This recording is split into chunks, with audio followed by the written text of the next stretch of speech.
Welcome to Joy of Architecture. Today we're diving deep into a topic that's, well, fundamentally reshaping how we think about digital security. Zero Trust Architecture, or ZTA.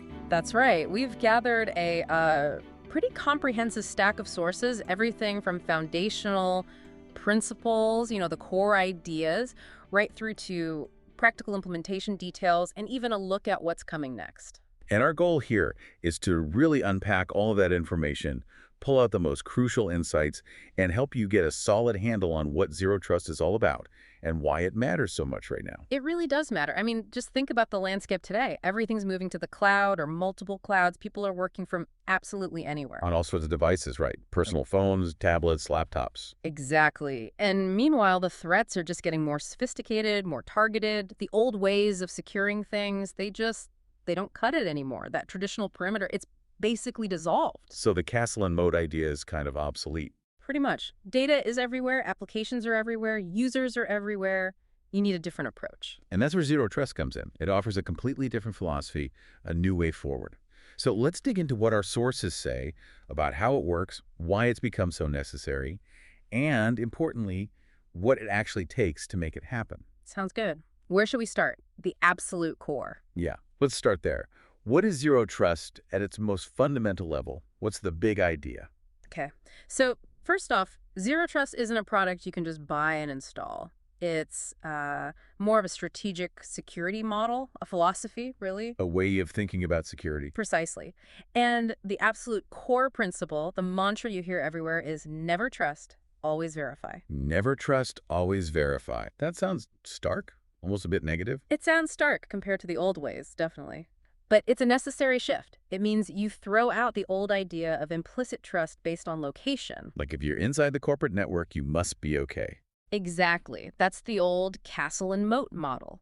Strong walls, strong gate, but once you're inside, things are generally trusted. Zero Trust says, nope, forget that. Assume nothing is inherently trustworthy just because it's inside. So no user, no device, no application, none of it gets a free pass. None of it. Doesn't matter if it's on the corporate LAN or connecting from a coffee shop Wi-Fi. Every single time something tries to access a resource, every single time it has to be explicitly verified. And crucially, that verification isn't just a one-off check at the start. It has to be continuous. Continuous verification. Okay, that's a huge departure. So what key ideas build on that never trust, always verify foundation? Well, first, there's explicit verification. This means access decisions aren't based on just one thing, like having the right password or being on the right network. The system looks at multiple data points dynamically. Like what kind of data points? Things like, who is the user? What's their role? What device are they using? Is that device healthy, compliant, patched? Where are they connecting from geographically? What specific resource are they trying to access? And how sensitive is it? Is their behavior pattern normal or anomalous? It's about evaluating all these signals together in real time. That sounds much smarter, much more context-aware than just a password check. What else? Next is the principle of least privilege access. Once you've verified the identity and context, you grant only the absolute minimum permissions needed for that specific task, for that specific moment. Not giving them the keys to the whole kingdom just because they logged in. Exactly. Our sources talk about just-in-time, JIT access, granting temporary permissions, and just enough access, JEA, limiting the scope of those permissions. Why? Because if an account does get compromised, this drastically limits the damage the attacker can do. The blast radius is contained. Makes sense. Limit the access, limit the potential harm. What about assume breach? That one sounds a bit pessimistic. It's not pessimistic. It's realistic, maybe pragmatic is the better word. You design your entire security architecture with the assumption that a breach has already happened or is inevitable. It forces you to think differently. It shifts the focus.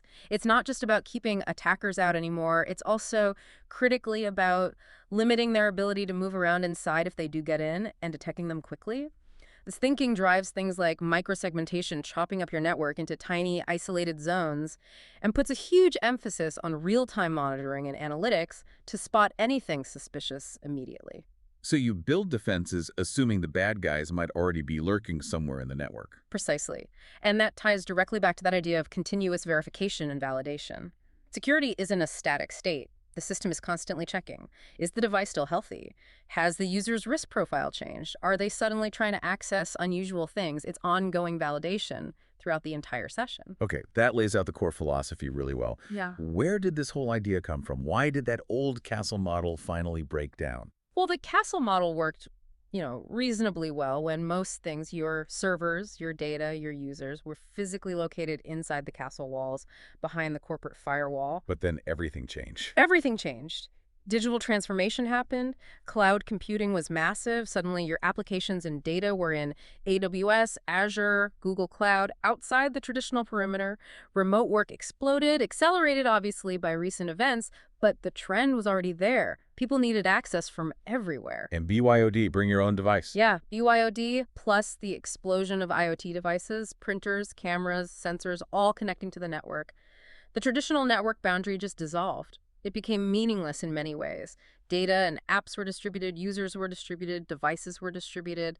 The perimeter vanished, but often that implicit trust model lingered, which was, frankly, dangerous. The old model just couldn't handle that distributed reality. Exactly. Now, the term zero trust itself was actually coined by Forrester Research way back around 2010, John Kindervag specifically. It was a response to these emerging trends. So the idea's been around for a while. The idea has, yes. But initially, it was more theoretical, a concept. People saw the problems with the perimeter, but the technologies and the practical frameworks to really do zero trust at scale weren't quite there yet. When did it really start to take off as something organizations could actually implement? The shift from theory to practical implementation really gained momentum, I'd say, around 2018 onwards. That's when the cracks in the old model became undeniable, and key enabling technologies like robust cloud identity providers, more mature endpoint security, early ZPNA solutions became more available and sophisticated. Now it's really seen as an essential strategy. The focus is on protecting the users, the devices, the apps, the data directly, wherever they happen to be. Identity effectively becomes the new control plane, the new perimeter. Makes sense. Beyond the perimeter just dissolving, what are the really big drivers pushing organizations towards zero trust today? Several key drivers are pushing hard. We've mentioned cloud computing ZT gives you that consistent security posture across hybrid and multi-cloud environments. Remote and hybrid work is a huge one. You simply can't rely on network location for trust anymore. BYOD and the sheer proliferation of devices necessitate strong device identity and health checks. And the threat landscape isn't getting any friendlier. Not at all. The sophistication of attacks keeps increasing. Advanced persistent threats, APTs, ransomware games operating like businesses, supply chain attacks, they're specifically designed to bypass traditional perimeter defenses and exploit that lingering implicit trust. ZTs assume breach, mindset, micro-segmentation to stop lateral movement and focus on rapid detection and response are far better suited to handling these modern threats. What about threats that originate from inside? Insider threats, whether malicious employees or just accidental mistakes, are a massive concern. An insider already has credentials, they're already inside. Zero Trust's principle of least privilege is critical here. It dramatically reduces the scope of damage an insider can cause. And the continuous monitoring piece, especially with user and entity behavior analytics, UEBA, often using AML, can detect anomalous activity that might indicate a compromised account or a malicious insider. I imagine compliance and regulations play a role too. GDPR, IAPSA, things like that. Absolutely. Regulations demand strong controls over sensitive data access and protection. Zero trust principles being data-centric, requiring explicit verification for access, enforcing least privilege align very closely with these regulatory requirements. Implementing ZT helps organizations demonstrate due diligence and robust data protection, which is critical for compliance and avoiding significant fines. So you see, it's not just a security play, it's becoming a business enabler, allowing organizations to innovate and operate flexibly while managing risk. Okay, so with a concept this significant, there must be some frameworks or standards to guide organizations, right? It sounds complex to just figure out from scratch. Yes, thankfully, several influential frameworks have emerged. And the good news is, according to our sources, there's a lot of consensus between them on the core components, which really helps. What are the key ones people should know about? A foundational one is NIST Special Publication 800-207. NIST, the U.S. National Institute of Standards and Technology. It provides a vendor-neutral, fairly abstract definition of zero trust and outlines 7 core tenets, things like all data sources and computing services are considered resources, all communication is secured regardless of network location, access is granted on a possession basis, It also describes the key logical components of a ZTA, the policy engine, policy administrator, policy enforcement point, and discusses different ways to deploy them. It's a great starting point for the theory. So NIST gives the logical blueprint, but how do you actually measure progress and plan the journey? That's where something like the CISA Zero Trust Maturity Model, or ZTMM, comes in. CISA is the U.S. Cybersecurity and Infrastructure Security Agency. Their model, now in version 2.0, is aimed at U.S. federal agencies, but it's incredibly useful for anyone. It breaks ZT down into 5 key pillars: identity, devices, networks, applications and workloads, and data. The core areas we need to secure. Exactly. And supporting these are 3 cross-cutting capabilities: visibility and analytics, automation and orchestration, and governance. The real value is that for each capability within each pillar, it defines 4 maturity stages: traditional, initial, advanced, and optimal. This gives organizations a practical way to assess their current state and map out an incremental path forward. Like a step-by-step guide to getting more mature in each area. Pretty much. It helps break down a massive undertaking into more manageable steps. When Forrester, who coined the term, they have their own framework too. They do. The Forrester Zero Trust Extended ZTX framework, it was very influential early on and really emphasizes data security as the central point. It has 7 pillars: data, networks, people, which maps to identity, workloads, apps, devices, visibility and analytics, and automation and orchestration. It promotes a holistic view, integrating controls across all these layers and focusing on making access decisions contextual and adaptive. So NIST for the architecture, CISA for the roadmap, Forrester for a holistic data-centric view. What's the key takeaway from having these different frameworks? The big insight is the convergence. They all point to the same fundamental building blocks: identity, devices, networks, applications, data, and they all stress the absolute necessity of visibility and analytics. This shared understanding, this common language, is incredibly valuable. It signals broad agreement on what constitutes ZTA and helps organizations navigate vendor claims and plan their strategy more effectively. Okay, let's drill down into those building blocks. You mentioned NIST's logical components. Can you unpack the policy engine, policy administrator, and policy enforcement point a bit more? How do they actually function? Right. Think of these as the core operational loop of Zero Trust. The policy engine, or PE, is essentially the brain. It's the central decision-making component. When an access request comes in, the PE evaluates it against the organization's security policies. But not just static rules, right, based on that context we talked about. Exactly. It pulls in all that rich, dynamic context from various sources: user identity, device health, location, threat intelligence, resource sensitivity, behavioral patterns, and uses what's often called a dynamic trust algorithm to calculate the risk associated with that specific request in that specific moment. Based on that evaluation, it decides: grant access, deny access, maybe require additional verification, or even revoke an existing session if the risk changes. So the brain makes the call. Who enforces it? That's the policy enforcement point, or PEP. Think of the PEPs as the distributed muscle, the gatekeepers. They sit in line with the resources users are trying to access. They could be next-gen firewalls, secure web gateways, API gateways, agents on endpoints, or even embedded in applications. Their job is to intercept the access request, communicate with the PE, often via the policy administrator, to get the decision, and then immediately enforce that decision block or allow the connection. And the policy administrator sits between them. Yeah. The policy administrator, or PA, typically manages the communication path. It takes the decision from the PE and relays it to the correct PEP for enforcement. It might also handle things like issuing session tokens. Some frameworks also distinguish a policy administration point, or PP, which is where humans actually define, manage, and distribute the policies that the PE uses. So PE decides, PA communicates, PEP enforces. What about all that context data the PE needs? Where does that come from? Those are the data sources, or what NIST calls policy information points, PIPs. They are absolutely critical fuel for the policy engine. They provide all the real-time context. Examples our sources give include identity and access management, IAM systems providing user identity, roles, attributes, continuous diagnostics and mitigation, CDM, or endpoint security systems providing device health and compliance data, threat intelligence feeds offering information on current attacks or malicious IPs, SIEM systems providing aggregated logs and detected anomalies, asset databases with information about resources, data access policies themselves, and various logs providing behavioral data. So the whole system relies on getting good, timely data from these PIPs. Absolutely. The effectiveness of that PEPEP policy triad is completely dependent on the richness and accuracy of the data flowing from the PIPs. If your context data is bad, your ZT decisions will be bad. Okay, that clarifies the logical flow. Now let's map that to the actual technology pillars people need to implement. We touched on them with the CISA model. Let's start with identity again feels like the bedrock. It really is the cornerstone. Zero Trust fundamentally hinges on strongly verifying identity and not just human users. It includes device identities and increasingly non-human identities like applications, services, APIs, microservices, and workloads. For users, you need robust multi-factor authentication, MFA, as a baseline, and the trend is definitely towards passwordless methods like biometrics or FIDO2 keys, coupled with continuous risk assessment. For devices, each one needs a verifiable identity and its security posture compliance. Health needs to be constantly checked before and during access.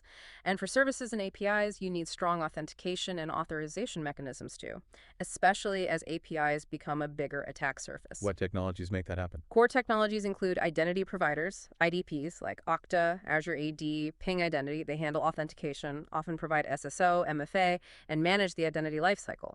Privileged access management, PM solutions, are crucial for controlling access for highly sensitive admin accounts. Got it. Strong identity for everything. Next pillar. Endpoints. Laptops, servers, mobile devices, even IoT/OT devices. These are often the initial point of compromise and the gateway for users, so securing them is critical. This involves continuous device security posture assessment, checking compliance, patch levels, security configurations. Endpoint detection and response, EDR, or the broader extended detection and response, XDR platforms are key here. They provide deep visibility into endpoint activity, detect threats, enable response actions, and crucially feed that device health status back to the policy engine.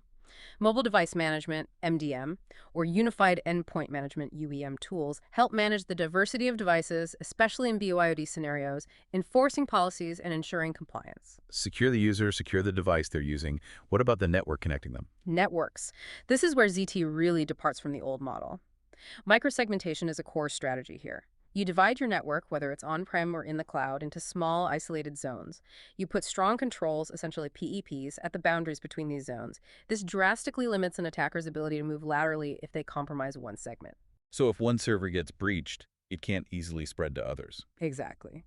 Then there's ZTNA, Zero Trust Network Access, sometimes called SDP, software-defined perimeter. This is a huge shift from traditional VPNs. Instead of granting broad network access, ZTNA provides secure, identity-aware, context-based access only to specific applications the user is authorized for. It effectively makes applications invisible on the network to anyone not explicitly authorized. That sounds much more secure than a VPN tunnel. It generally is, reducing the attack surface significantly. And ZTNA is often a key component of SaaS Secure Access Service Edge.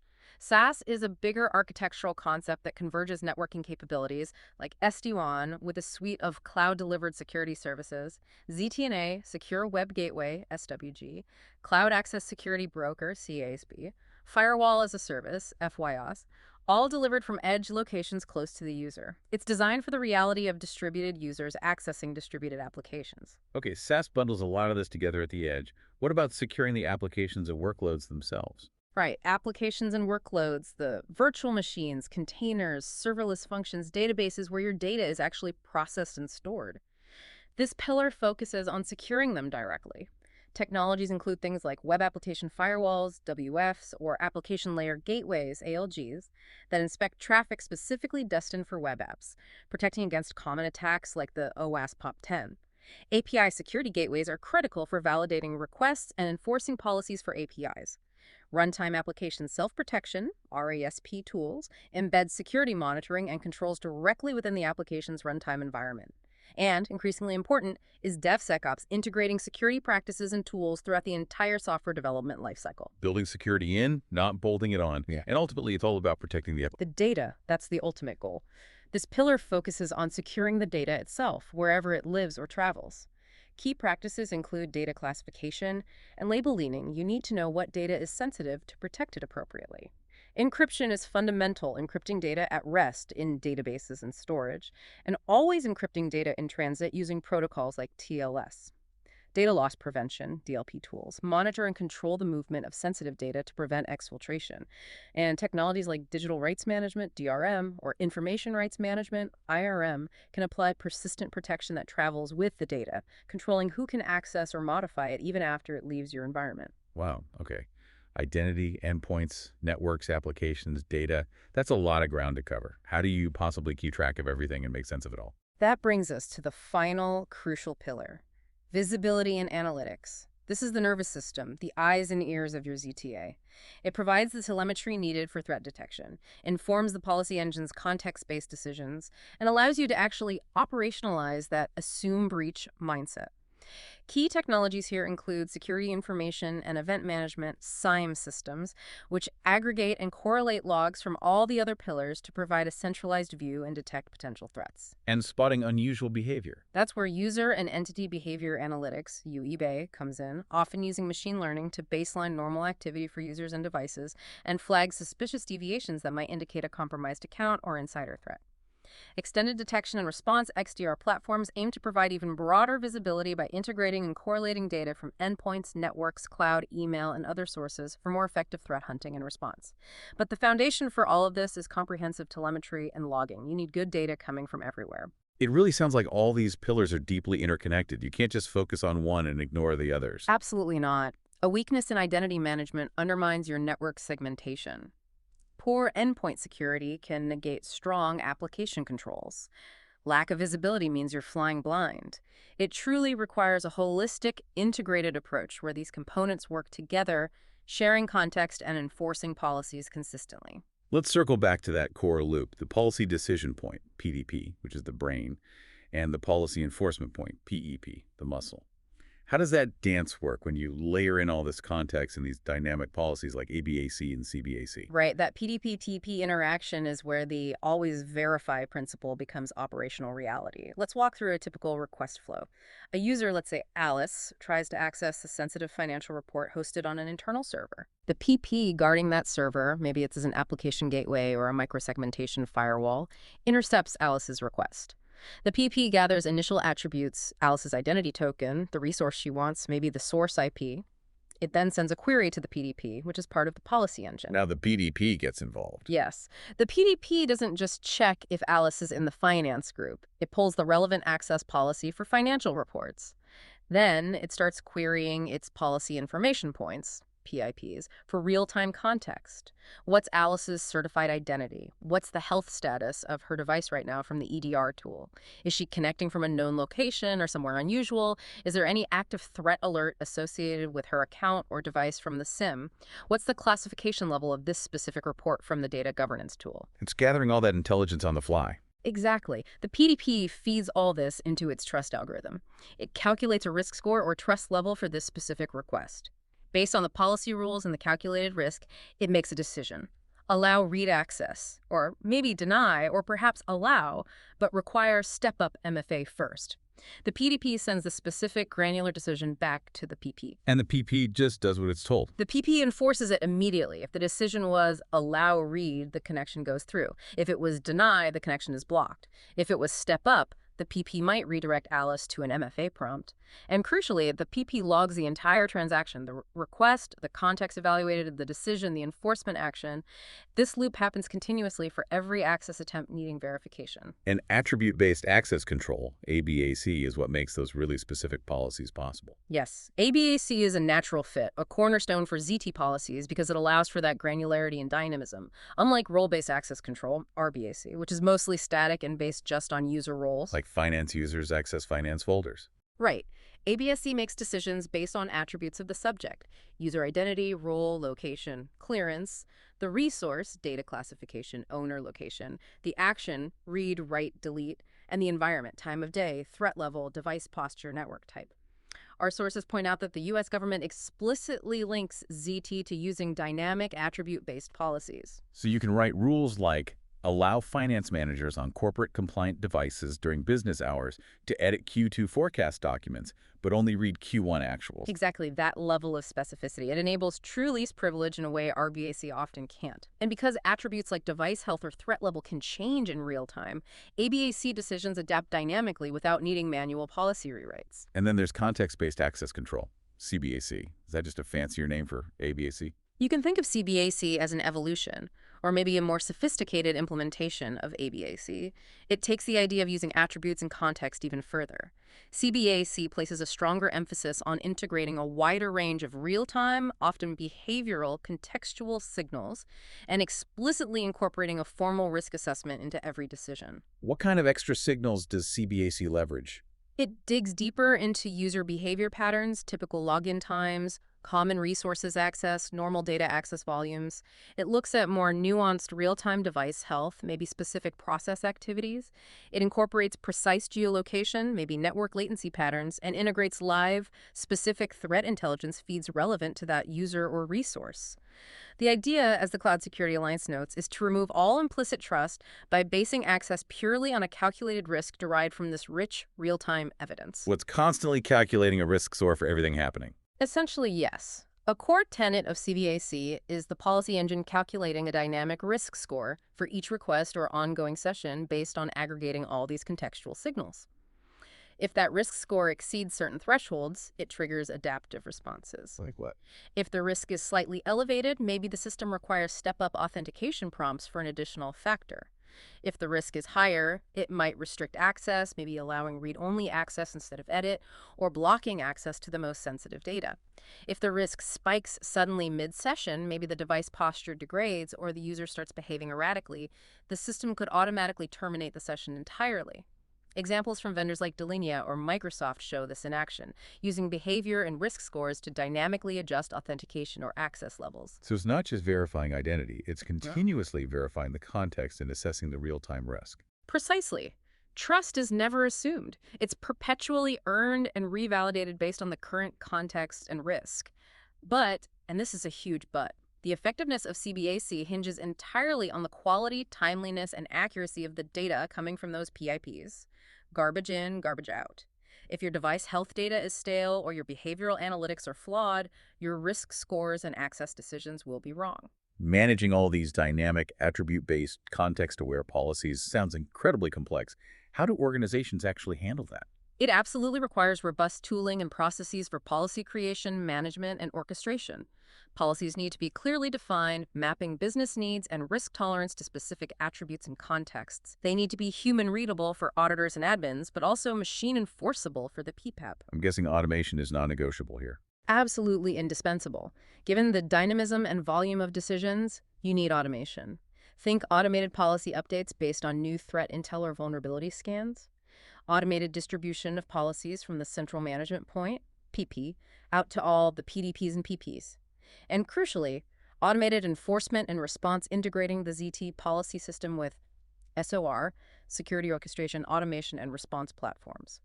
This allows for immediate actions like quarantining a device or disabling an account when a high-risk event or policy violation occurs. And keeping track of changes for audits.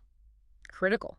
You need strong policy versioning to see how policies have evolved, and comprehensive audit logs detailing every decision, the context used, and the enforcement action taken. This provides the evidence needed for compliance and investigations. Underpinning all of this is the trust algorithm itself within the PE, how it weighs different signals, calculates risk, its transparency and configurability are key. Okay, we've got the principles, the architecture, the policy engine. Now the big question, how does an organization actually start implementing zero trust? It feels like boiling the ocean. It can feel that way, which is why a phased strategic approach is crucial. It's a journey, not a destination, and certainly not a weekend project.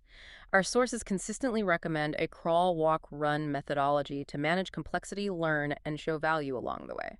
Makes sense. What happens in the crawl phase? Phase 1, the crawl phase, is all about assessment and discovery. The absolute first, most critical step is identifying your protect surface. What are the crown jewels, the critical data, applications, assets, and services that, if compromised, would cause the most harm?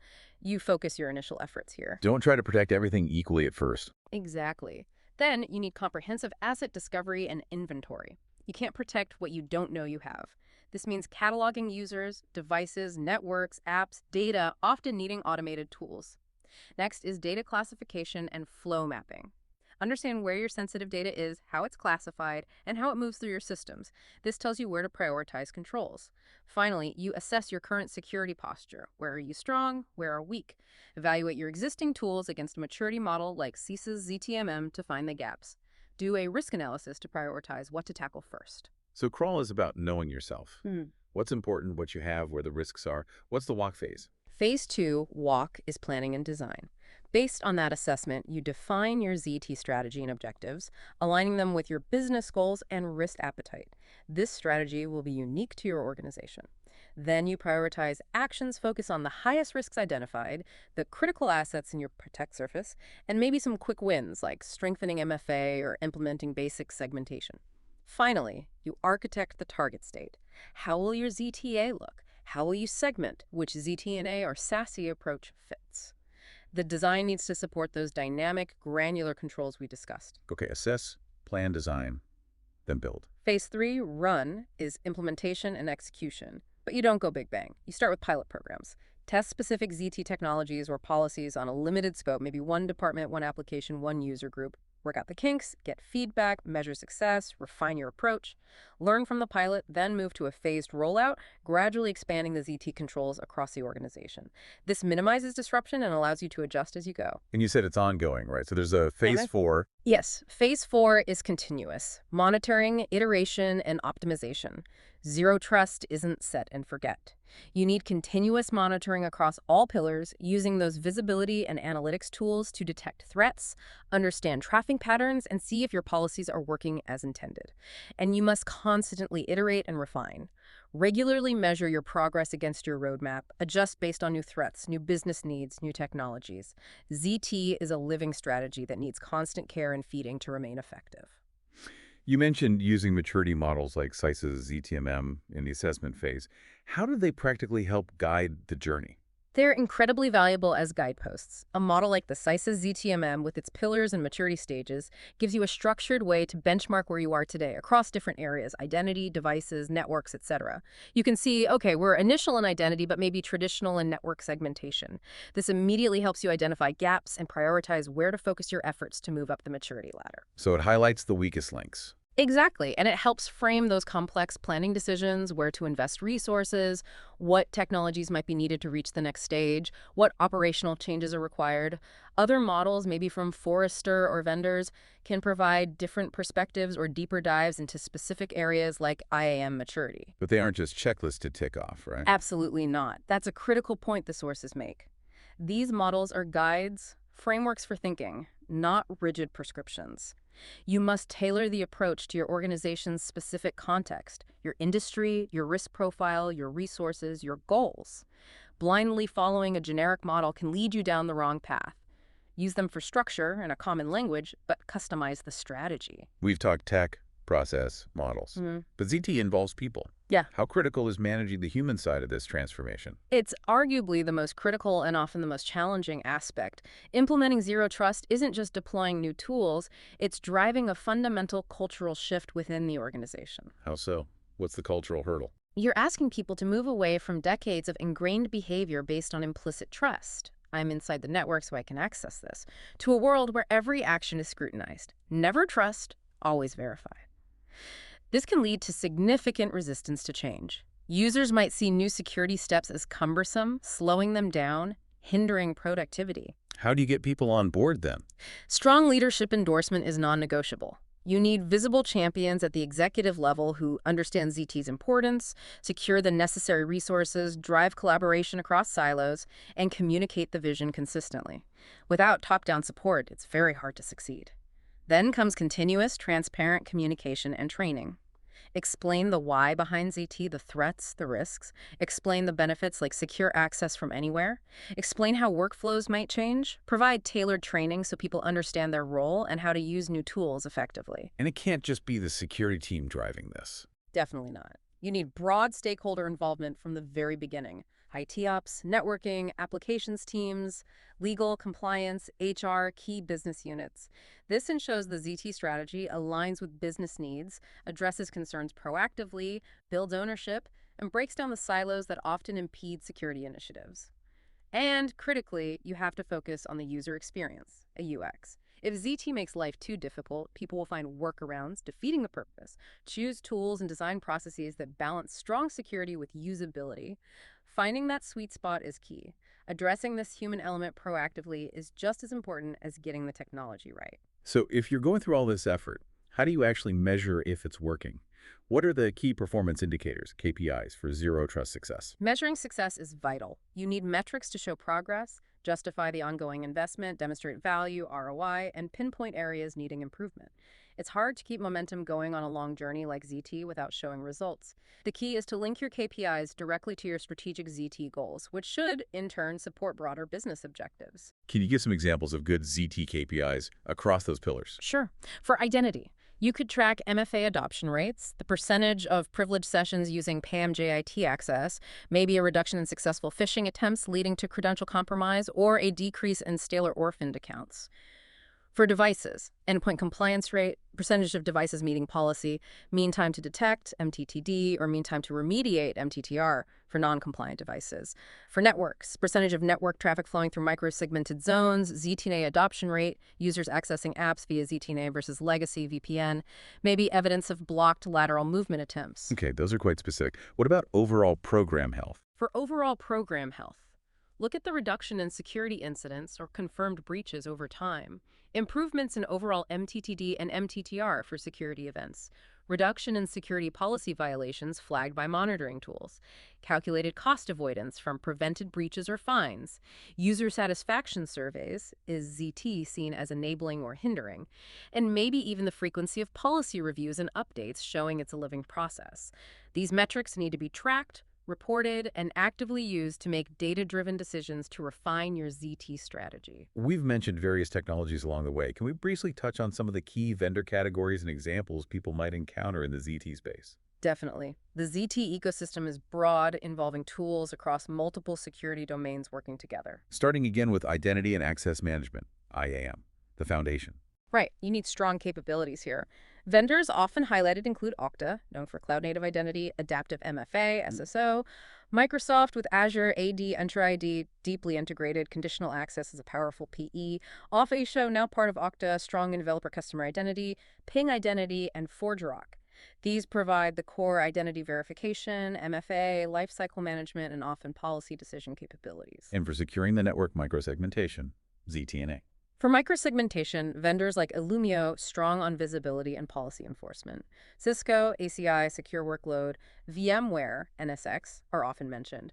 For ZTNASDP, providing that secure application access, key players include Zscaler, ZPA, a pioneer in cloud ZTNA, Palo Alto Networks, Prisma Access, part of their SASE platform, Cisco, Secure Access, Akamai, Guardicore, Cloudflare Access, Fortinet, FortiSAS, AppGate, Perimeter 81, TwinGate.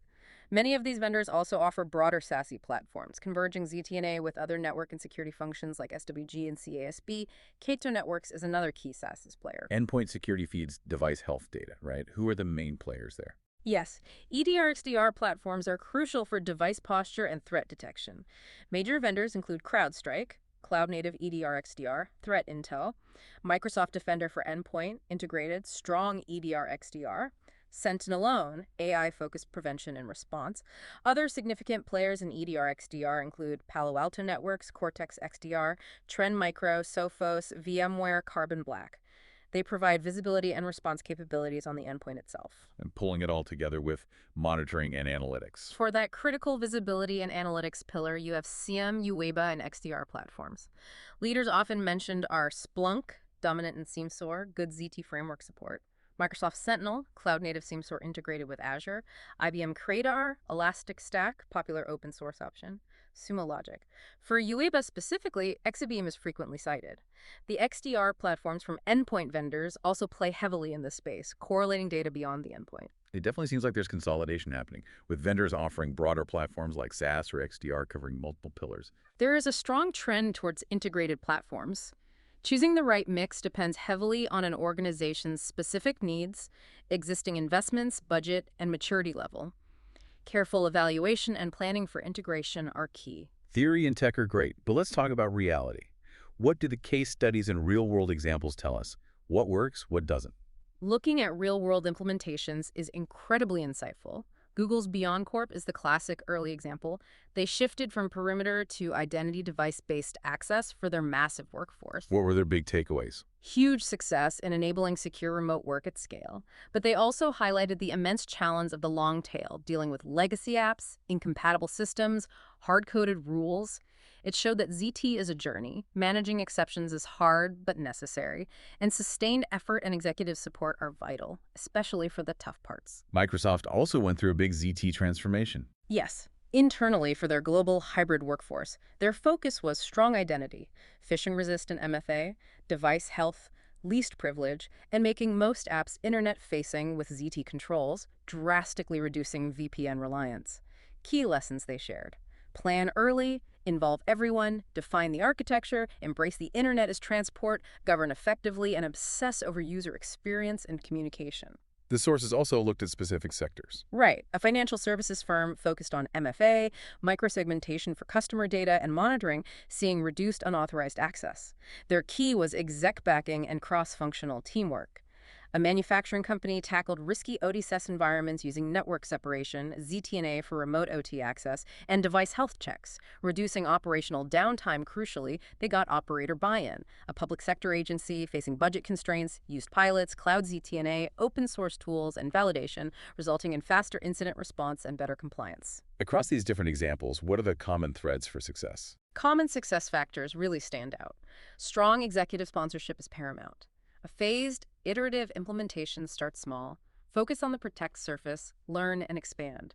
Building on a strong IAM foundation, get identity right first. Implementing continuous monitoring and analytics for visibility.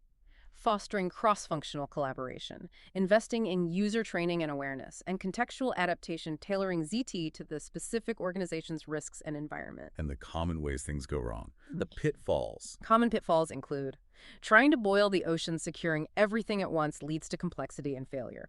Ignoring the culture and resistance, the human element derails tech projects. Treating ZT as a one-time project, it requires continuous effort and evolution.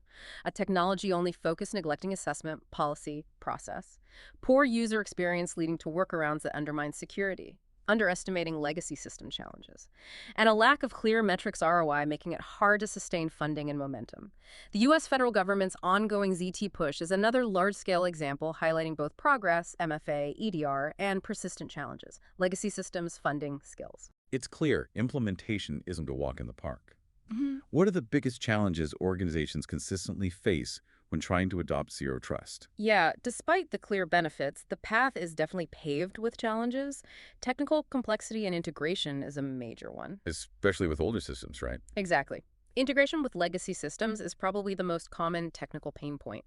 These systems often weren't built for modern security, no APIs for MFA, no support for granular access, maybe hard-coded IP dependencies. You often have to implement compensating controls around them, gateways, proxies, strict segmentation, enhanced monitoring, rather than integrating ZT into them directly. And just the complexity of modern environments. Right, the sheer diversity on-prem, multi-cloud, SaaS, IoT, OT. Getting consistent policy enforcement and visibility across that heterogeneous environment is tough.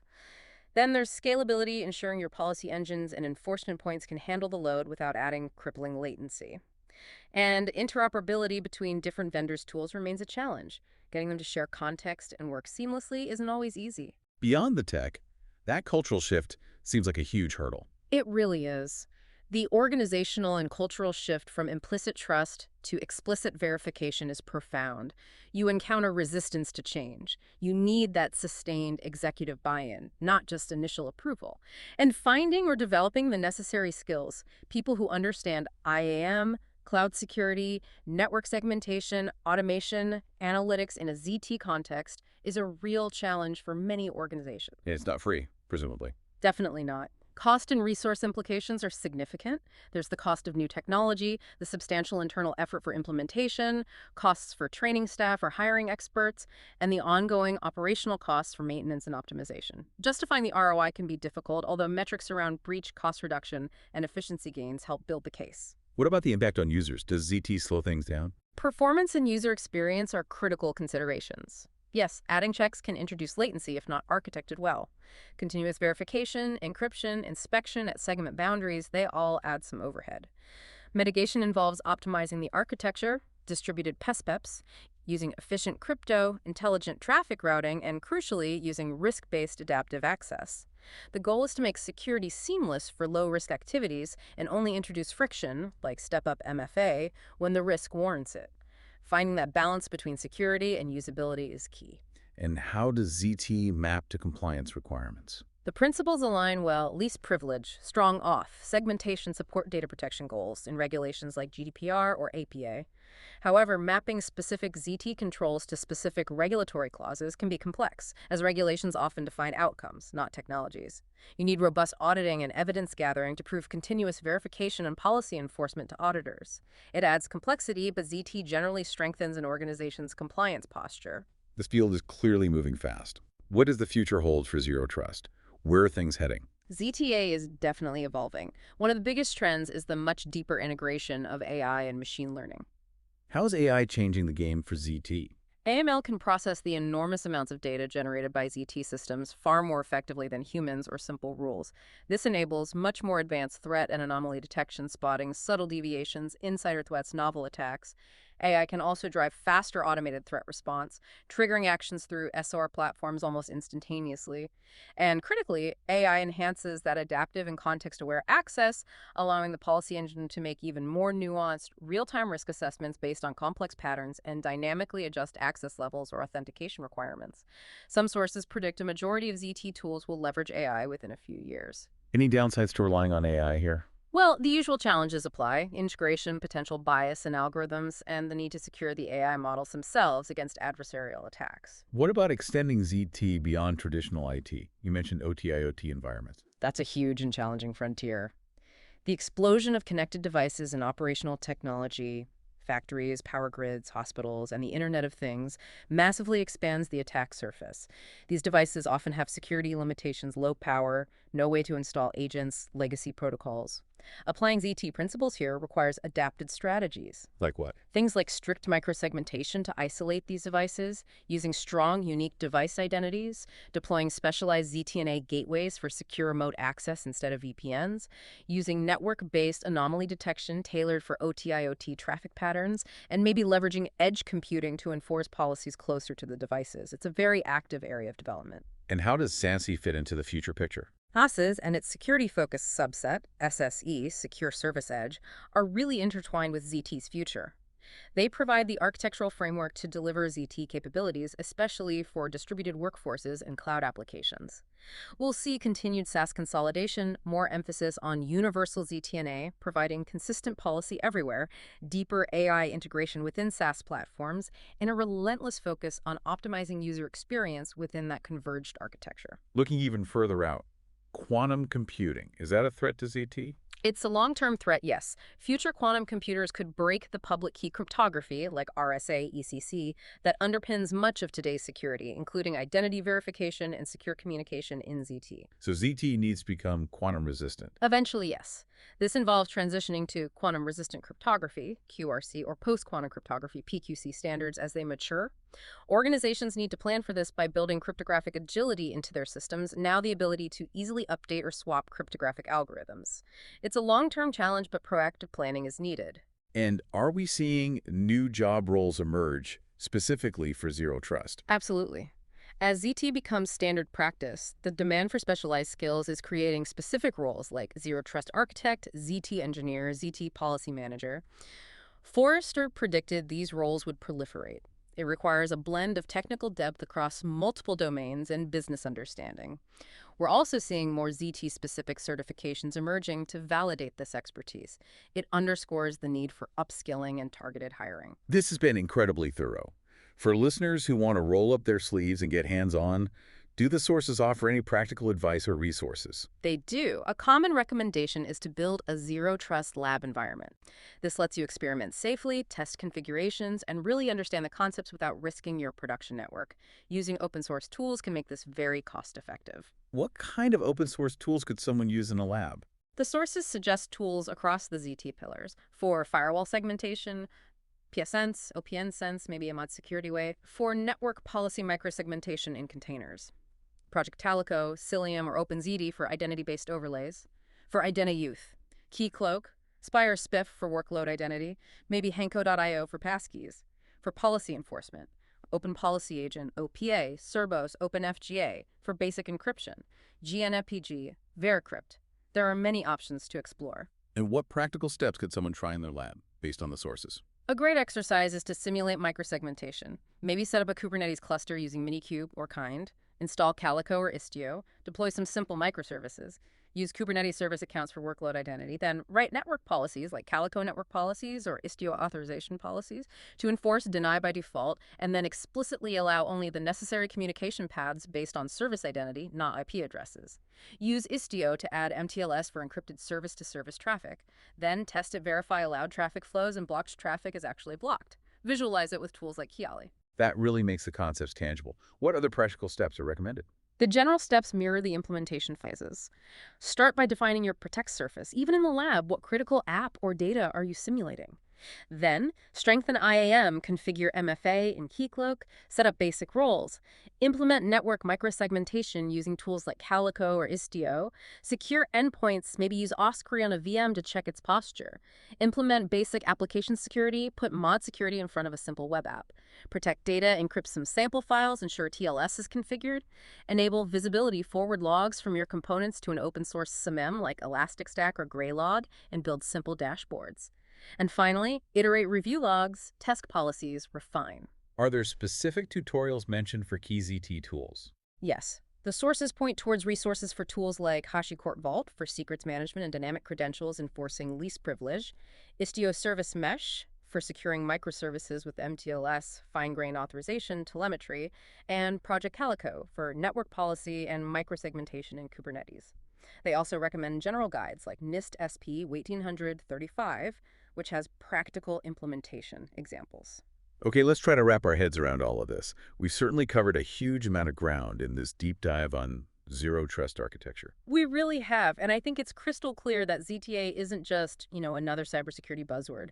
It's a fundamental shift, a truly necessary evolution from security models that just don't fit our modern distributed cloud-centric world anymore. Yeah, the sources clearly laid out the why, the cloud migration, remote work becoming the norm, increasingly sophisticated threats, even insider risks, all demanding this radical never trust, always verify approach for every single access attempt. And we unpacked what those core principles, the interconnected technology pillars like identity, devices, networks, applications, data, and that all-important visibility layer, all orchestrated by a dynamic policy engine using smart, context-aware models like ABAC and CBAC. We also dug into the how, looking at that phased implementation roadmap, the value of using maturity models as guides, the absolutely critical human element of managing change and shifting organizational culture, and the need for solid metrics to track progress and prove value. And seeing those real-world examples from pioneers like Google and Microsoft to organizations in finance, manufacturing, government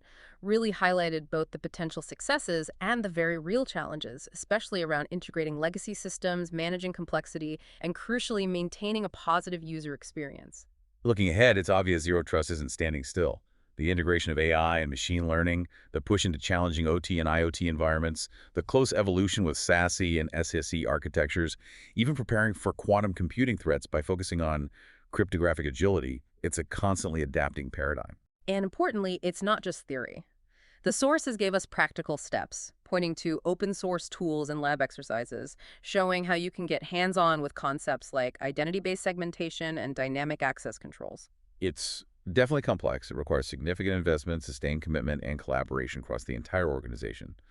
But the potential benefits, enhanced security resilience, significantly reduced risk, and actually enabling modern ways of working seem undeniable. Here's maybe a final thought to chew on. Zero trust, at its absolute core, is about one thing. explicitly verifying identity and context before granting any access. We've talked about this mostly in the context of corporate IT and securing organizational assets. Right. But what if you take that core principle, never trust, always verify, and apply it more broadly? What does that demand of you personally in your own digital life? Does it change how you interact online? Does it make you pause and think more critically about the identity of who you're communicating with, the context of a request, the legitimacy of a link or an attachment before you click, connect, or share? Maybe that constant verification mindset isn't just for securing networks.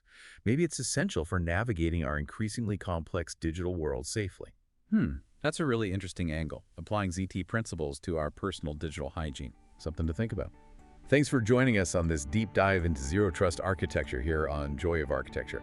If you found this discussion valuable, please subscribe so you don't miss our future explorations.